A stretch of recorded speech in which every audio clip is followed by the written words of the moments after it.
पंजाब में होने वाले विधानसभा चुनाव को लेकर एक और ताजा तरीन ओपिनियन पोल सर्वे आ चुका है। क्या पंजाब में एक बार फिर से आम आदमी पार्टी की वापसी हो रही है या फिर कांग्रेस पार्टी धमाकेदार तरीके से पंजाब में फिर से सरकार बना रही है? क्या भारतीय जनता पार्टी की वजूद औकात पंजाब में क्या होने वाली है, आज जनता ने ओपिनियन पोल के माध्यम से बताना शुरू कर दिया है। हमारे पीछे आप तस्वीर देख सकते हो और पढ़ सकते हो। इसमें पंजाब विधानसभा चुनाव ओपिनियन पोल। अब यहाँ पर मुख्य दल है आम आदमी पार्टी, दूसरे नंबर का दल है कांग्रेस पार्टी, भारतीय जनता पार्टी और अन्य भी मैदान में हैं।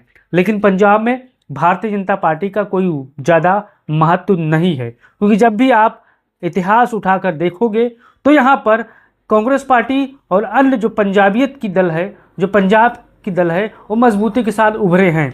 अब यहाँ पर आगे देख सकते हो, पंजाब में कुल टोटल 117 विधानसभा की सीटें हैं और शुरुआत करते हैं पठानकोट जिले से।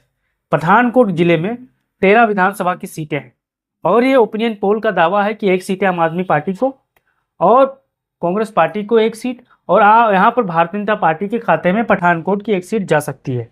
तो हमारे जितने भी पठानकोट के भाई बहन होंगे तो आप इसको लेकर अपना कीमती राय जरूर दीजिएगा और बताइएगा कि पठानकोट की 3 सीटों पर किसका जलवा बरकरार होने वाला है। अब यहाँ पर चलते हैं गुरदासपुर की तरफ। 7 विधानसभा की सीटें हैं और ये बड़ा जिला है सीटों के लिहाज से। अब हम यहाँ पर जानेंगे कि पंजाब का गुरदासपुर क्या कहता है। 3 सीटें यहाँ पर आम आदमी पार्टी को और 4 सीटें यहाँ पर कांग्रेस को, और भारतीय जनता पार्टी और अन्य दलों का कोई खाता नहीं खुलने का यहाँ पर अनुमान बताया जा रहा है। तो आप अगर गुरदासपुर के होंगे तो आप इसको लेकर अपना कीमती राय जरूर दीजिएगा। अब यहाँ पर शुरुआत करते हैं अमृतसर की तरफ। ये भी पंजाब के बड़े जिलों में शुमार है और 10 विधानसभा की सीटें हैं। 10 में से 5 यहाँ पर आम आदमी पार्टी को और 4 सीटें यहाँ पर आप देख सकते हो कांग्रेस पार्टी को। 1 सीटें सिर्फ यहाँ पर भारतीय जनता पार्टी के खाते में जा रही है। अगर आप अमृतसर के होंगे तो आप इसको लेकर बताओ कि अमृतसर में आपके हिसाब से माहौल क्या है और पंजाब की जनता क्या बदलाव चाहती है या फिर से आम आदमी पार्टी को रिटर्न करना चाहती है। अब चलते हैं तरन तारण की तरफ। तरन तारण में 5 विधानसभा की सीटें हैं और 5 में से 2 आम आदमी पार्टी के खाते में, 3 कांग्रेस के खाते में, भाजपा और अन्य दल का कोई खाता नहीं खुल रहा है पंजाब में। अब यहाँ पर आगे चलते हैं रूपनगर की तरफ। रूपनगर में यहाँ पर 3 विधानसभा की सीटें हैं। रूपनगर में 3 में से 1 यहाँ पर आम आदमी पार्टी, 2 यहाँ पर कांग्रेस और भाजपा और अन्य का कोई खाता नहीं खुलने वाला है। फतेहगढ़ साहब की बात करें तो 3 विधानसभा की सीटें हैं। 3 में से 1 यहाँ पर आम आदमी पार्टी, 2 कांग्रेस पार्टी, अन्य किसी का कोई दल का खाता नहीं खुल रहा है। अब यहाँ पर आगे चलते हैं यहाँ पर मोगा की तरफ। मोगा में कुल मिलाकर 4 विधानसभा की सीटें हैं। 4 में से 2 यहाँ पर आम आदमी पार्टी और 2 यहाँ पर कांग्रेस पार्टी के खाते में जाने का अनुमान है। अब यहाँ पर फजलिका की बात करें तो 4 सीटें हैं। 4 में से 2 यहाँ पर आम आदमी पार्टी और 1 सीट यहाँ पर कांग्रेस पार्टी। भाजपा का खाता नहीं खुल रहा है, अन्य के खाते में 1 सीट जाने का यहाँ पर अनुमान है। तो फजलिका में आप बताइएगा कि किसका जलवा है। क्या शिरोमणि अकाली दल मजबूती के साथ उभर रही है या फिर कोई और ऐसा दल है जो मजबूती के साथ कांग्रेस, आम आदमी और भाजपा के बिना आगे आ सकता है? आप इसको लेकर बता सकते हो। अब यहाँ पर देख सकते हो फरीदकोट। फरीदकोट में 3 विधानसभा की सीटें हैं और 3 में से 2 यहाँ पर आम आदमी पार्टी, 1 कांग्रेस पार्टी, भाजपा और अन्य का कोई खाता फरीदकोट में नहीं खुलने वाला है। अब संगरूर की बात करें तो 5 विधानसभा की सीटें हैं संगरूर में। 5 में से 2 आम आदमी पार्टी, 3 यहाँ पर कांग्रेस पार्टी, भाजपा और अन्य दलों का कोई खाता नहीं खुलने वाला है। अब बरनाल की बात करें, बरनाल में टोटल 3 विधानसभा की सीटें हैं। 3 में से 1 यहाँ पर आम आदमी पार्टी, 2 कांग्रेस पार्टी और भाजपा और अन्य दल का कोई खाता नहीं खुलने वाला है। अब बात करें पटियाला की। पटियाला में साथियों टोटल 8 विधानसभा की सीटें हैं और 8 में से 3 सीटें यहाँ पर आम आदमी पार्टी जीत रही है, जबकि 5 सीटें कांग्रेस पार्टी, भाजपा और अन्य का कोई खाता नहीं खुलने वाला है।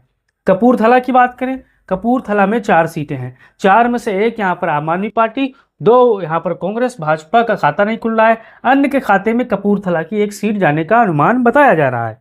अब जालंधर की बात करें, जालंधर में 9 विधानसभा की सीटें हैं। 9 में से 5 सीटें यहाँ पर आप देख सकते हो आम आदमी पार्टी को जा रही है, जबकि 4 सीटें कांग्रेस को, भाजपा और अन्य का कोई खाता नहीं खुलने वाला है। होशियारपुर की बात करें तो 7 सीटों वाला जिला है, बड़ा जिला में शुमार है, लेकिन यहाँ पर एक चीज़ आपको देखना है कि 3 सीटें आम आदमी पार्टी को, 4 यहाँ पर कांग्रेस को भाजपा और अन्य का कोई खाता नहीं खुलने वाला है। अब देखिए एसडीएस नगर, यहाँ पर 3 सीटें हैं, एक यहाँ पर आम आदमी पार्टी, 2 कांग्रेस और भाजपा, अन्य का कोई खाता नहीं खुलने वाला है। अब मोहाली की बात करें तो 2 सीटें हैं, यहाँ पर आम आदमी पार्टी का खाता नहीं खुल रहा है, जबकि अनुमान है कि 2 सीटों पर कांग्रेस का खाता खुलेगा, भाजपा अन्य का कोई खाता नहीं खुलने वाला है। लुधियाना की 14 सीटों की अगर बात की जाए तो 14 में से 6 सीटें आम आदमी पार्टी जीत सकती है, जबकि यहाँ पर 6 सीटें यहाँ पर कांग्रेस पार्टी जीत सकती है। एक सिर्फ भारतीय जनता पार्टी के खाते में जा सकता है और एक अन्य के खाते में जाने का अनुमान है। तो अगर आप लुधियाना के होंगे तो आप इसको लेकर अपना राय जरूर दीजिएगा। अब फिरोजपुर की 4 सीटों की बात करें तो 4 में से 2 सीटें आम आदमी पार्टी के खाते में और 2 सीटें कांग्रेस के खाते में, अन्य का कोई खाता नहीं खुलने वाला है। अब यहाँ पर मुख्तिसर साहब की बात करें तो 4 विधानसभा की सीटें हैं और इस सीट पर लड़ाई काफ़ी मजबूती के साथ आम आदमी पार्टी बनाम कांग्रेस पार्टी देखने को मिल सकती है। भारतीय जनता पार्टी अन्य का यहाँ पर कोई खाता खुलते नजर नहीं आ रहा है। 2 सीटें आम आदमी पार्टी तो 2 सीटें यहाँ पर कांग्रेस पार्टी के खाते में जाने का अनुमान है।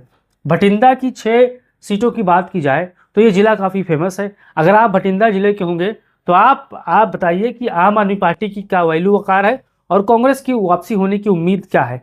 अगर ओपिनियन पोल की माने तो 3 कांग्रेस को, 2 यहाँ पर आम आदमी पार्टी को, जबकि भाजपा का खाता नहीं खुल रहा है। एक सीट सिर्फ एक सीट अन्य के खाते में जाने का अनुमान है।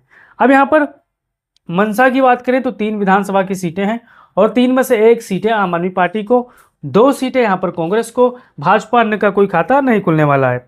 मलेरकोटला की बात करें तो 3 सीटें हैं, 3 में से 2 यहाँ पर आम आदमी पार्टी और 1 कांग्रेस पार्टी, भाजपा और अन्य का कोई खाता नहीं खुलने का अनुमान है।